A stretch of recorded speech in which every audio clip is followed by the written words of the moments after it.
I am so thrilled to welcome my friend Stephanie Gaddin to International Women's Day 2025. Stephanie, can you please introduce yourself to everybody? Hi, And she Deborah. has a funny accent, by the way. I do. Thank you for that. Hi, everyone, and hi, Deborah. Thank you so much for having me. I think I'll start with our origin story because that is a very interesting story to tell. And it goes back to one of the things that I'm known for and that I do in technology.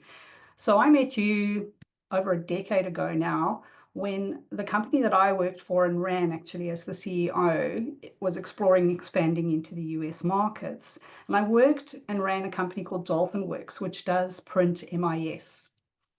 We were looking at going into the USA, and our mentors and the people in the program that I had won a placement on asked me who would I like to meet in the USA besides the usual mentors that they had on their books.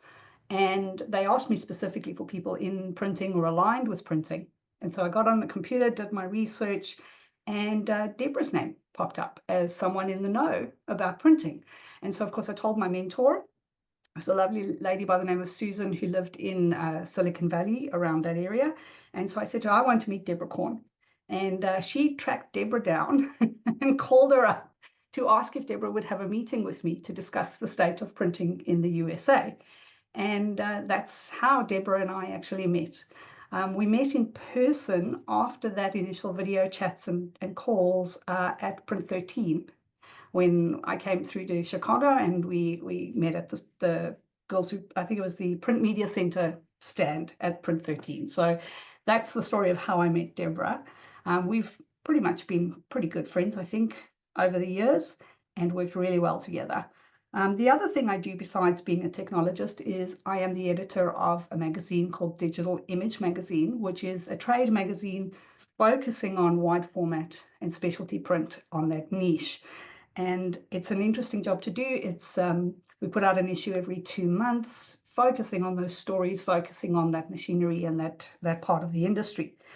And I'm also the board chair for Women in Print Australia, which I think Deborah and I consider to be the Australian arm of Girls Who Print, pretty much. It's an interesting space to be in, and it's an interesting time to be part of this movement with Women in Print. We have just transitioned across to a paid membership model, and we're building out more than just events and more than just networking, and starting to focus on things like scholarship programs, educational opportunities, and really, digging into the work of providing empowerment and opportunities to people in our industry. Whether your role as a CEO of a software company or the editor of a industry magazine or the board chair of Women in Print Australia, you have to bring people together and everybody has to work together on some sort of common goal. How would you describe your leadership style? And has it evolved through these different, or do you evolve it or tweak it in these three different settings, which are kind of related, but they're also quite different? They are very different. I'd say my leadership style is far more collaborative and adaptable. I very much adapt to the person that I'm working with. Some people need a lot more hand holding than other people, and I give them that. Some people are quite happy to get off on their own and do it. I would say that I figure out what people need. I figure out what their challenges and hurdles are.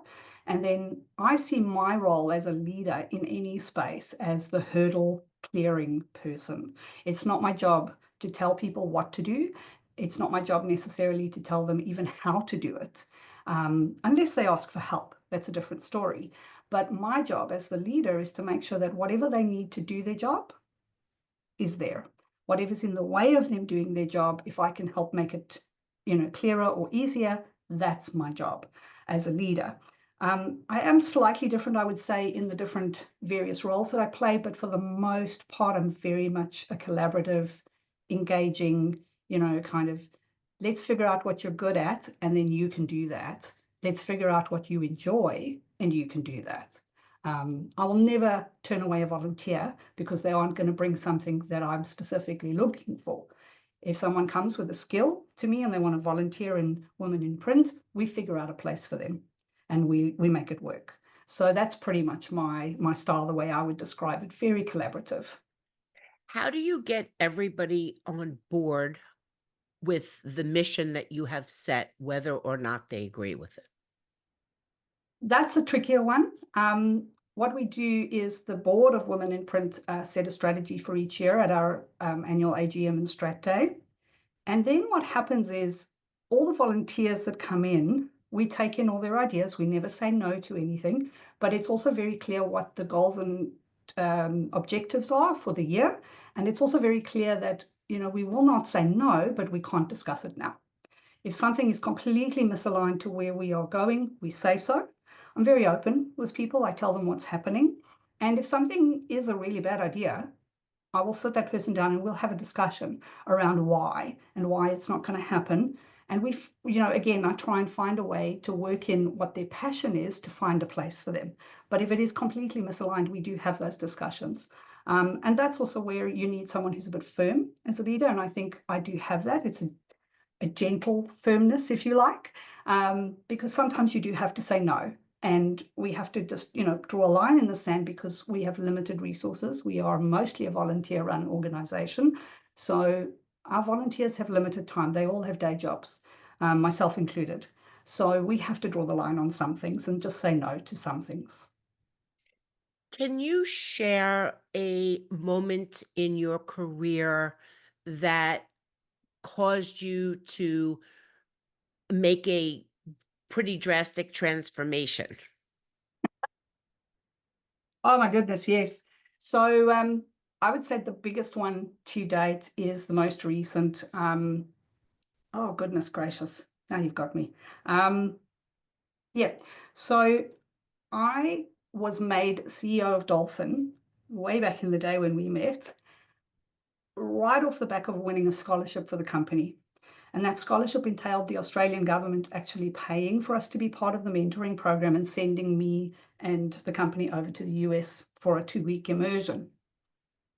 At that stage, I was just a general manager in the business and I got promoted up to CEO. And overnight, I had to figure out how to be a CEO as opposed to just one of the managers, right? And I remember very clearly sitting and actually Googling one night, late at night, what do CEOs do? Because in my head, I had this executive picture of a CEO from corporate work, which is this mysterious person at the top of the chain. And, I really didn't have any kind of clear idea or notion of beyond the strategic work, what do I do? How do I lead this team? And I think the first transformation that came about as that was that process of letting go of the immediate management of people. A CEO, even in a smallish company, is really not the person who's directly managing all the staff. Okay. And you need to let go and let your leaders and your other managers do their job, and that's their job. Your job as a CEO, and this was the first big transformation for me, was in moving out of that and looking at the bigger picture and the strategy and the vision around where we were going. So for me, yeah, about a decade ago when that happened, that was my first, I'd say, and a significant transformation in how I lead and how I work. You loosely described, and I don't want to put words in your mouth so you could agree with me or Yep, disagree with me. You loosely describe what some people refer to as imposter syndrome. Like, up, I'm a CEO now, yeah, says it on my business card, although my brain is going, huh? yep, Okay.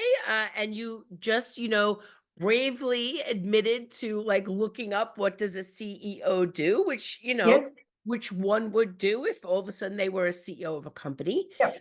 Um, do you feel that you faked it till you made it, or do you feel that you quickly embrace your new role and you were going to be the CEO that you were? I think both of those are true at certain points in the journey, but there was a third option, which is the one that I leaned into more. So initially, I was putting on a bit of a brave face. and faking a confidence that I didn't have. Okay. That didn't really last very long because those kinds of things are very easy to pierce. It's very easy to get through, and break someone's confidence when the confidence is not real or based in a grounding of knowing something. I moved from that into embracing the role and throwing myself head into it and learning as much as I could. But I was still kind of faking the confidence because as I learned more, it just felt like I had a better grounding for the confidence that I was portraying. For a while, I did that. But as I came into the immersion in California and then out of that back to Australia, I actually leaned into something that I call being comfortable with not knowing. And I became the CEO who would be more than happy to talk to one of the staff and say, we need to do this. I don't know how to get us there. You're the expert, you tell me. I became the CEO who's quite happy to say, I can lead you, but I can't tell you how to do your job because I can't do your job necessarily at your level. So I leaned into that way of leading and that aspect of the imposter syndrome, just acknowledging, accepting, and learning. That's it. What what were some of your strategies along the way for negotiating your salary, for applying for jobs? I mean, you were the CEO of a company that was, an upgrade from being the Yep. director. It doesn't sound like it was something you were after to go after at that time, although you embraced it and certainly were successful at it. But Yep. how do you think about, negotiating for yourself, Yep. with this confidence thing? And if I might just ask a compound question here, Sure. um, where do you think the lack of confidence came from to begin with? To begin with. Okay, so for me personally, the lack of confidence came from what was at the time an undiagnosed ADHD, which is now diagnosed. And now looking back, I understand what it was. Okay, so with ADHD, and particularly with what I'm referred to, which is a high performing, sort of neurodivergent person, sort of masking really well and achieving, things that people look at you and go, oh, you couldn't possibly be ADHD because you're so on top of everything. But all of that is a mask that hides the anxiety that sits behind it. So a lot of that anxiety came out of that, never feeling like I was good enough, even when I was achieving, right? And the confidence that I've developed over the years has come out of seeing my achievements, but then always having to manage that fear in the background, like maybe it's not right, maybe it's not good enough, am I sure I'm doing it right? All of those things. Negotiating for me for a salary it's a little bit cut and dried, but it's very nerve-wracking even now. I am quite comfortable to say to someone, this is the salary I need and I want. That's the number. Whether I get it or not is another story. Um, I'm never pushy about things, but that's just my kind of more laid back, gentle kind of nature. But I can be quite assertive with things when they are not for me. And I think that is twofold. Firstly, it's a woman thing. We're quite happy to go in defending our friends, our children, our colleagues, our husbands, our community, but it's really hard for us to do that for ourselves, to advocate for ourselves. But secondly, I have, through being diagnosed with ADHD, also come to understand that I have a very, very high setting for what they call an injustice sensitivity. So when I see things that I think are unjust, I get immediately furious right off the charts. And that is an emotional reaction that I need to manage before I can actually place what to do about whatever the situation is, because it's unrelated. It's that feeling of this is wrong in the world and I need to fix it, even if it's something I can't fix. So for me, it's just managing those two things in terms of, well, how can I use a little bit of that energy, a little bit of that injustice setting for myself? And so there's an exercise that I've learned how to do, which is when I'm in a situation where I'm being told something that doesn't feel fair or right for me, I stop and I ask myself the question, if this was Deborah, would I be as happy to take it for her? Like if this was my friend, you know, Rita or somebody else in the space, would I be okay with them being offered this package or this salary? And if the question is no, then the action forward is obvious. Go forward and say, could we negotiate about this? A higher rate, a different package, more benefits. Because if you are happy to take it, if you're not happy to take it for your friend, then you shouldn't be happy to take it for yourself. I think that is such an amazing way to look at things. People always say, nobody defends you better than your best friend, or you how you Yep. defend them, and we don't stick up for ourselves the same way. So taking yourself out of the equation and saying, would this be acceptable for someone else? Most likely the answer is going to be hell no. They Yes. that nobody knows how much work they're doing, and all this other Yeah. stuff behind the scenes. I hope everybody takes that to heart. You mentioned mentor, at least one mentor before. Yep. What role has mentorship played in your career, and what was some of the best advice that you have received along the way? So I'd say mentoring is quite important in my career. I remember having mentors back in South Africa when I worked in corporate IT, and obviously the mentor that I had when I came over to the US in 2013.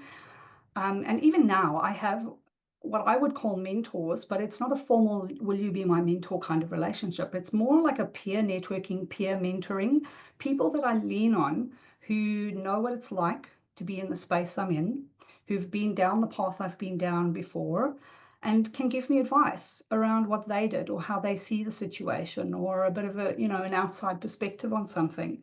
Um, one of I've also had, I will add, male and female mentors. I've had men and women. They both have a role to play. I think a lot of the advice around, you can't be a woman leader if, a man has mentored you, or you can't be a woman leader if only women mentor you. I think that's nonsense. I think the mentoring is around how you see things, how you think strategically, and having a sounding board with someone who understands what it is you're talking about. That's far more important than the gender of the mentor. It's they need to know what you're saying so they can talk to you about it and give you the space to work through it, really. Um, I have, yeah, great mentors and people that I lean on here. And it's something I highly recommend for people is surround yourself with people, if you can, professionally and personally, who are willing to listen to you, who are willing to give you the space to talk through what's bugging you. I was fortunate enough to visit Australia one time, where I found at least 10 animals that could eat me that I didn't know about prior. And Yeah. well, I wasn't so happy about that. That bird with that big claw is very scary. Uh, when I went there, my first thought was, my God, this is probably like a cage match, all there's a limited amount of printing work on a Yep. continent that's literally in the middle of nowhere, no offense. Yeah. But that's not what I found at all. What I found was everybody was super cooperative with each other, although it was cooperation. I think that's Yep. the word that I learned there. And people were at the trade show, and printers who worked in the same areas, and they Yep. were asking questions together at the stands. It was just absolutely something I never thought that I would encounter, because I guess, coming from America, it's like, it's mine. If Yep. it's yours, it could be mine. And if it's mine, it's not going to be yours. I'm going to do whatever I can to Yep. keep it. How how Oh, excuse me. And I had the privilege of attending a woman in print event, Yep. and which was fascinating. And there were women. There was a bunch of women there. There was at least 50 or 60 women there, and everybody came from a different segment of the industry. But again, small pool of people. But so I guess what I'd like to know from you is what is the state of women in print in Australia in general? And do you think that you guys experience the same magnitude of leadership, lack of leadership of women that we see in America and across the printing industry? Sure. That is a really good question. And I suppose my first answer would be to answer from the back end of that is, first of all, yes, we see similar levels of the lack of higher executive women in terms of, there's more men CEOs than there are women CEOs. There's more executive managers that are men than there are women. We see a similar pattern. I'm not sure that the numbers are quite the same as yours in terms of percentages, but it is very similar. Having said that, the state of women in print is what I'd call quite positive and forward thinking and on a good trajectory and a strategic direction, because we have specifically, in becoming an association, registered association the last 2 years. Before that, we were really more a networking collaboration of people, women in the industry, more predominantly what we call commercial printing, so not your signage guys or anything like that. And we would get together once a year for a breakfast. It became a big thing and became our premier sort of iconic event. And then we put on other networking events through the year and we worked our way through that. We've become an association over the last few years, working towards the empowerment of women in the industry. And we took a very strategic look at the state of the industry and the number of associations we do have, that work with employers, where employers can, and printing companies and signage companies can join as a member for various benefits for the company. And we took a strategic decision to not do that, to not become an employer association. So we became a member association. We exist to offer support and career empowerment for women across the broader visual media industry. And I say broader visual media, not printing specifically and deliberately, because we see ourselves as the place for all women. Women from packaging, women from signage, women from manufacturing, the big letters and things like that, from the fabrication side of signage, women from printing. We, creatives, writers, anyone that's involved in that value chain, we see them as our potential members and part of our community. And so we decided to become an association in that way, because we offer something that the other associations don't necessarily do, which is ongoing support through a person's career journey or growth or training, or however they want to frame it in their head.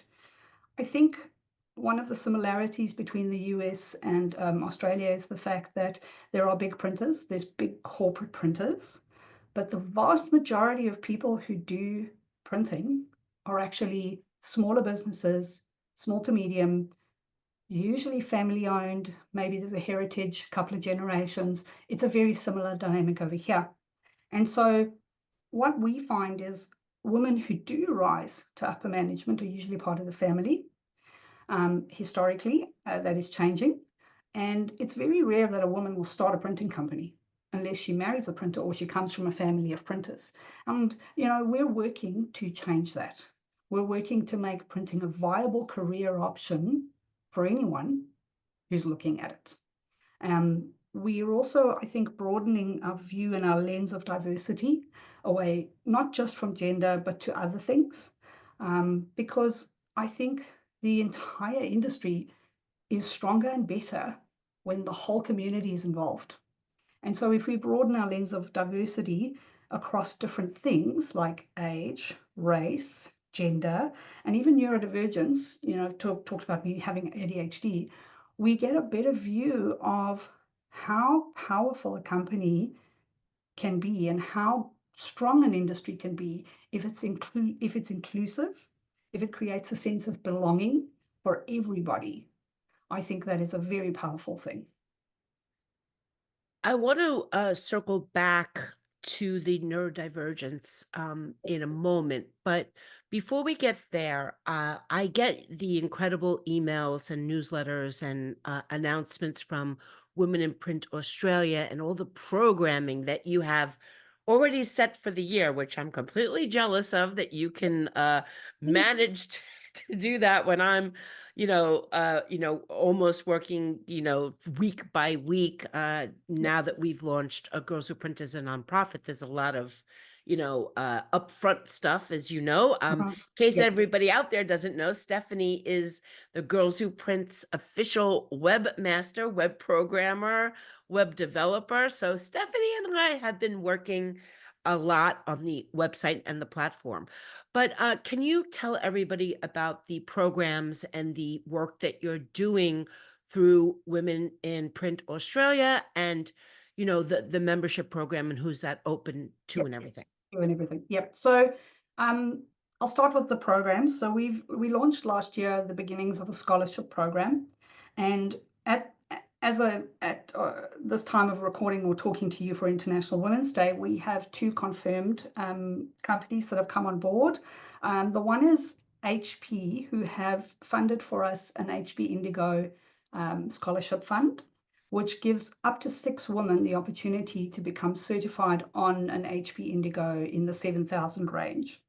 The training is fully funded, and if anyone who wins the scholarship happens to live interstate away from Melbourne, which is where the training centre is, we do have a stipend in place that'll pay or part pay towards their travel and accommodation. The second, and that training is done at the Curry Group. So Curry Group are funding part of the training together with HP. The second participant in the program is we have Roland DG.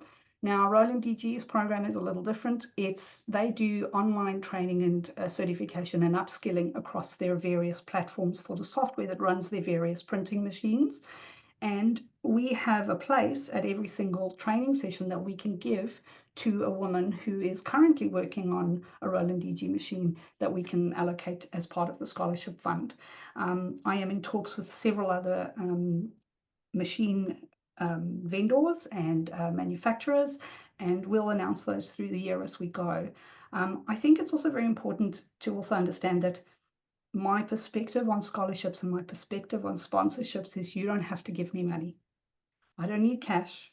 I just need something that is of value to my community. Becoming certified, becoming skilled, training up, these things are of value. So I'm quite happy to talk to any supplier or provider who's willing to talk to me about what they can do if they can't give me cash. So that's, an underpinning strategy of the program is, sure, you can't throw cash at me, I don't mind. Give me something that I can give to my members. We also have a leadership program. Now, we've done leadership courses and we've talked about leadership. A lot of the speakers we've had at our breakfast series through the years have talked about imposter syndrome, being a woman leader, leadership in the new world, the changing, sort of lens of things. We've brought some of that in-house, and we are actually doing a 2-day leadership boot camp in person for a full 2 days, like a conference. It's a small cohort, 20 places only, and we'll run that once a year, maybe twice a year in 2 different cities. We'll see how the demand goes. So that's scheduled for August. And part of that program that's running with Joe Weiss, who is the coach that we've engaged to run the program for us. And this leads into what members get as part of our member benefits program. We launched the membership benefits program for people to pay to be a member. And as part of that payment, they get access to Joe. So she has an entire library of recorded videos and training. Members get free access to that, on-demand videos and stuff.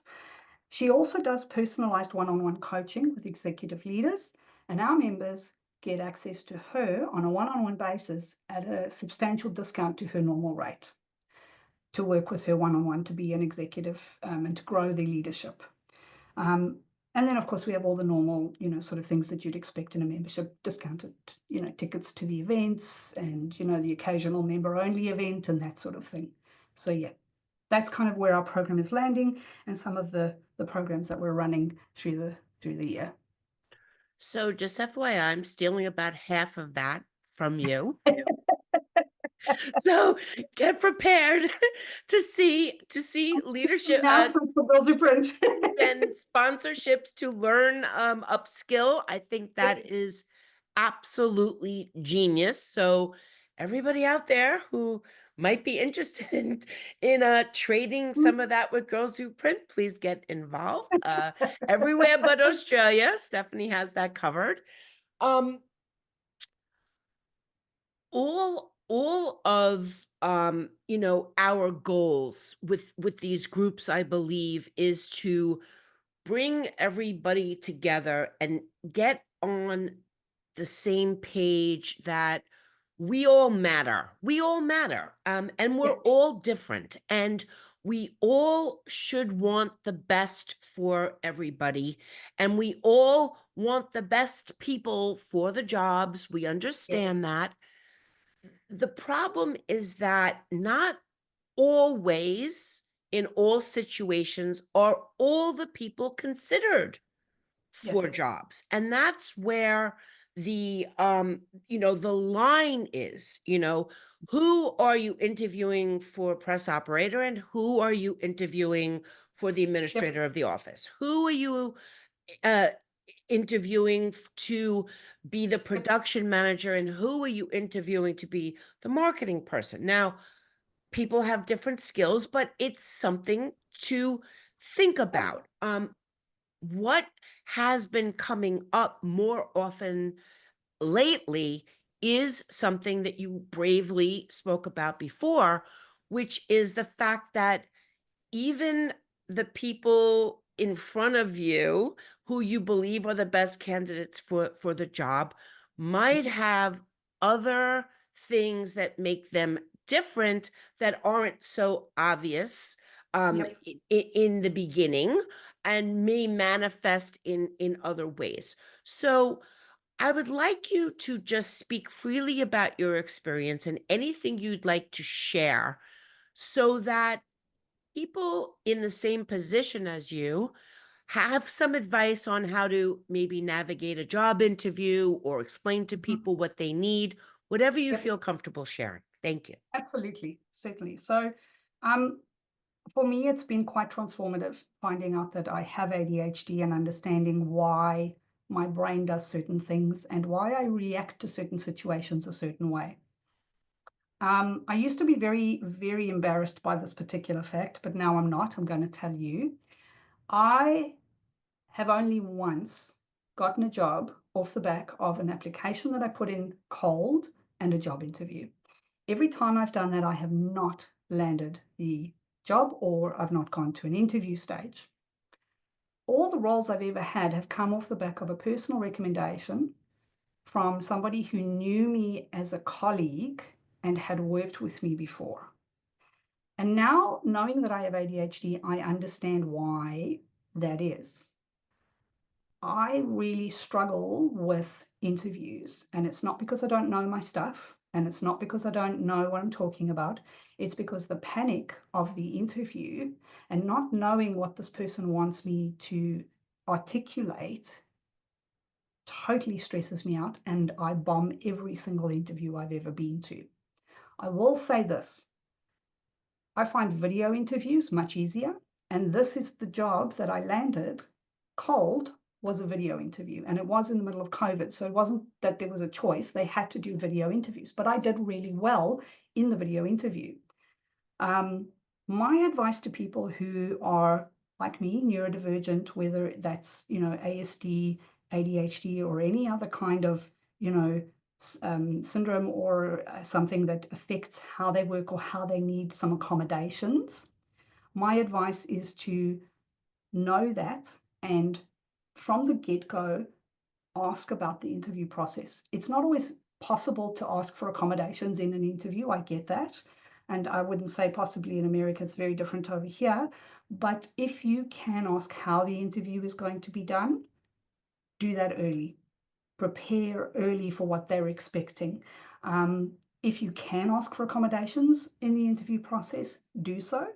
For me personally, knowing, if I'm going for a job interview, knowing the questions they want to ask me early is incredibly helpful. Not because I'm going to prepare the answers they want, but so that I know what to tell them about me. So I know what they're expecting to hear about, and I don't waffle off on a tangent, talking about something that is irrelevant to what they want, which has happened to me quite a few times in several job interviews, I can tell you. So the second bit of advice I'm going to give, and this is going to be a really tough one for some people, particularly those on the autism spectrum or on the more introverted side of the ADHD spectrum, is that connections with other people matter. And in particular, in an industry that is small compared to other industries. The printing industry is really small compared to other bigger, larger industries, both in terms of what it turns over and in number of people. And particularly in somewhere like Australia, everybody knows everybody. So if you have made a connection with someone in a role and you've impressed them with how you work, that is valuable. So try to make as many connections as you can and maintain those connections, because they are invaluable in how you find your next role, potentially. Workforce development is a significant industry issue in the Yeah. industry. Certainly, we are aging out. A lot of people took retirement during COVID, and the middle management sort of left there in the middle of it. So outreach to younger people, I assume, is as important in Australia as it is Okay. everywhere else. How are Women in Print Australia navigating that? And, especially in the more technical roles where we don't often see women, represented equally. Yeah. So we specifically focus some of our outreach into those areas. We go to apprentices at colleges and schools, and the first thing we tried to do from a couple of years ago was we actively invited groups of these young women who were doing their apprenticeship and working, a trade somewhere, into our events. And we did so expressly to bring them in and help them to start creating their network. The earlier you start a professional network, even if you are a press operator, even if you are, manufacturing signage, the earlier you have a network of people in your industry, the more the outcomes will improve down the line. Okay. So we try to do that as a starting point. We also try to focus a bit on highlighting the women that are doing really well in these roles for two reasons. The one is to showcase that you can be an amazing press operator and be a woman. And case in point is a lady by the name of Shana Beck, who works for Southern Impact Digital, one of the bigger printers here in Australia. Last year, Shana won a competition that we ran on behalf of HP, and she's a press operator who runs their digital presses. And HP gave her a trip to D-Scoop in Japan. Sorry, the Philippines, not Japan. I'm thinking APJ. So she got to go to a conference that she probably would never have as a press operator, as someone on the factory floor, right? And her experience has so opened her eyes and broadened her eyes as to what is possible, not just with the press that she's working on, not just with the industry, but to see what's out there. And I had a beautiful chat with her. The interview transcript is going to be coming up on the Women in Print blog in about a week's time, just around how much that changed her perspective on life. But another thing came out of that. We highlighted her as the winner. We've promoted her through several months of, sort of using her her story as part of our kind of origin story for Women in Print in terms of what we're doing. And it showcases to young women who may not be thinking that print is an option for them. And if it is, it's in reception or it's in accounts or it's in the office. And now they're seeing a woman who's been in the industry a good few years, who is highly certified, multi-certified across different machines and different brands, who has won an international competition to go overseas. And now we're putting that idea in young people's heads that, oh, look what's possible doing this thing. So that's the second part of it. And I think also to a certain extent, we bring those people who sit on the factory floor and do the work, who stay there doing the production and operations, we bring them out into the light a little bit. And so the men who run other companies will see, oh, look, there is technical women. But it's not a case of, oh, look, you need to hire a technical woman. It's, look how amazing she is. And that's kind of the flow of, we're trying to show what is possible, and we're trying to show the reality instead of constantly pushing people to places they are uncomfortable. I don't mind a little bit of pushing, but it's not always the best way to get what you want. I couldn't agree with you more. Women's Print Herstory Month is a visibility Yep. initiative to for that exact point, without saying, look at all these women, just Yes. gratuitously, but to say, these look at all these fierce, fabulous females who are doing these amazing things in the printing industry, and you might not have heard of them before because Yes. there's always somebody else who gets on that trade show floor Sure. or that Yes. event stage or that Mm. magazine cover. And so it's a way for us to say there are plenty of options out there, and also to help people understand all the different careers and jobs and opportunities there are in the printing industry. Yep. International Women's Day this year is for all women and girls' rights, equality, and empowerment. How do you define empowerment? And what is your advice for the younger women watching either Mhm. live or the replay Yep. to find their voice? For me, empowerment is being comfortable in your own skin. That's a personal definition for me. I think more broadly, empowerment is not about shoving women in people's faces. It's about having more opportunities available to the women who deserve them, potentially, because of historic things that mean they weren't. I think empowerment is about seeing an opportunity and immediately thinking, I should go for that, and not doing the thing that women do, which is, I don't tick all the boxes, so I'm not going to apply, but rather looking at it and going, oh, I tick 7 of the boxes. And you know what?